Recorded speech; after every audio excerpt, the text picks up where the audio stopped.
am the founder and Chief Embodiment Officer of Solastic Intelligence. And I'm also the creator of Nervous System First Leadership. It is a 6-week intensive program with follow-ups for really solid integration, a nice community of like-minded leaders for you to interact with. And it is also the best method on teaching you how to regulate your nervous system so that you can in turn regulate your teams. There's a great deal of science that goes behind this, but I did want to talk a little bit about what the program is, because some people were asking, what's the solution? Now, I'm starting a huge campaign right now of ending toxic workplace culture. So if you ever see the hashtag end toxic workplace culture, I started that hashtag with the intention of resolving these really troubling situations that our business culture has put us in. If you don't have a regulated nervous system, you literally cannot learn anything new.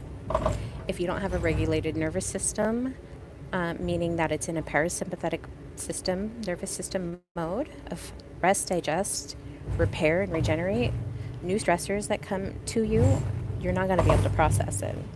So my approach is to first regulate that system and then do the teachings. So a lot of people will think like, oh, information deficit. If I teach and do the information first, then I can, then they'll understand. Then the awareness is there. And yeah, awareness is very, very important. Don't get me wrong. I have been working in emotional intelligence for the last 5 years, and I understand deeply when you're attuning to other people and attuning to the group and even into yourself. Like a lot of it was what is mine and what isn't, because I'm a highly sensitive person, and we've got a lot of highly sensitive people in our group. I took a emotional frequency test. My empathy and my social awareness are really, really high, and that's what makes somebody really sensitive to the world around them. And even I've been taking care of my uncle. He's in the hospital and he has 19 plus different situations that are going on in his body, and I feel that in my body. I feel his pain in my neck, like he broke his vertebra in his neck. I can feel that in my neck. So when we're thinking about how sensitive people can be to others around them, it's because of emotional contagion. Emotional contagion is within 2 to 3 minutes of you being in a room with somebody, you are going to feel their emotions, the behavior, the feelings. It's all going to be resonating in your body. You're going to be, I like to call the nervous system like the body. Hi, Jonathan. Welcome. Thank you. I like to call the nervous system the Wi-Fi of the body. Now, think about the Wi-Fi signal. When you get on your phone, what happens when you go to a cafe or you go to the library? You'll see this pop-up of all of these Wi-Fi signals that you can tune into, right? So think about your nervous system like that when you're in a group of people. Now, you'll know when you're in misalignment. It'll feel uncomfortable. You'll feel out of alignment. You'll feel like something is wrong. Or maybe somebody walks in the room and you can tell that they have a terrible demeanor. From Germany? Nice. Heck yeah.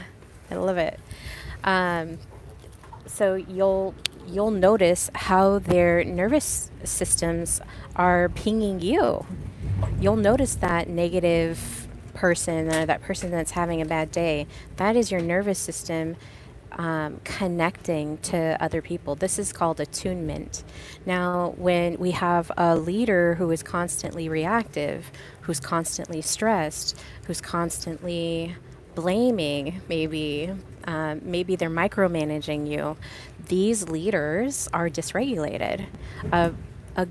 A regulated leader is going to have the nervous system that is going to create an atmosphere of calm. You're going to feel psychologically safe around those people. Reagan, thank you. You guys are beautiful. John Nunez, welcome. So when when I'm talking about my program, Nervous System First Leadership, it really is looking at the leader because they're the ones that are maintaining the culture. They're maintaining the culture of a group. If they're a CEO, they're maintaining the culture of a company. If it's, your governor, they're maintaining the culture of the state. So this is a far-reaching thing. I am only calling out right now to business, workplace cultures because I want to end toxic workplace environments. It's not like we've normalized it, like it's okay. It's not okay. This is not okay. It's abuse. Psychological abuse, it's mental abuse, it's emotional abuse, and we don't have to, we don't deserve that. We don't deserve to be treated this crappily. It's the 21st century. What in the 21st century is going on here? Why are we accepting this? So I'm using my voice. I'm putting myself out there. I'm doing well. I'm having a good time. I'm on the train. I'm going to Portland, Oregon. But we don't have to put up with this, okay? And to the people that think it's always going to be this way, there's no way we can repair it, there's nothing that we can do, you're in freeze mode, my friend. You're in survival freeze mode if you think that. Or you're in fawn mode if you think that. You're Stockholm syndrome. That's Stockholm syndrome. It's not okay. It's not okay for you to be abused at work and then have to quiet quit and go get another job to only have that happen to you again and then quit that job and then go to I've done this before. I've experienced it. This is not okay anymore. And I'm using my voice to call it out. I'm American Indian, Mexican, and have a mixed Caucasian. So if you're listening to this and you're like, yeah, I hate the toxic workplace. I hate that I have to show up to work. I wake up in the morning and I don't even want to get out of bed. I just want to hit the snooze button or just not show up to work, but I have to go because I have to get a paycheck. I have to take care of myself. I have to take care of my family. And right now, this is the method that we have in order to do that. Well, let's break it. Let's end it. Hi, Willow Brown. Hello. We can break this. Like, we don't have to deal with this anymore. We can say no. So in the industrial age, when post-Civil War, there is a thing called the industrial age, little history lesson. And so what happened is they needed all these laborers to build the railroads, to build the cities, to go into the coal mines, to go into the iron mines and collect all the resources. And they were abusing the people that watch Gone with the Wind. They would get prisoners and they would just work them to death. And that is what is happening right now. We're literally canaries, like the people that are burnt out, the people that have been discriminated against, the people that have been retaliated against, the people that have been silenced, the people that have been bullied in the workplace and abused in the workplace. You're the canary in the coal mine, in the cubicle coal mine. You like to subscribe. Thank you. Thanks for the subscription. I don't speak Spanish, no. But you're the canary. You're the you're the current canary in this cubicle coal mine. You're the canary that's working on the cubicle railroad. You're the labor that is keeping the machine going, and it doesn't have to grind us.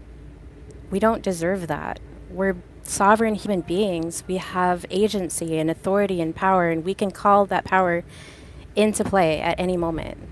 And this is your wake-up call. If you're hearing me right now, this is your wake-up call to demand better workplaces, to end toxic workplace culture.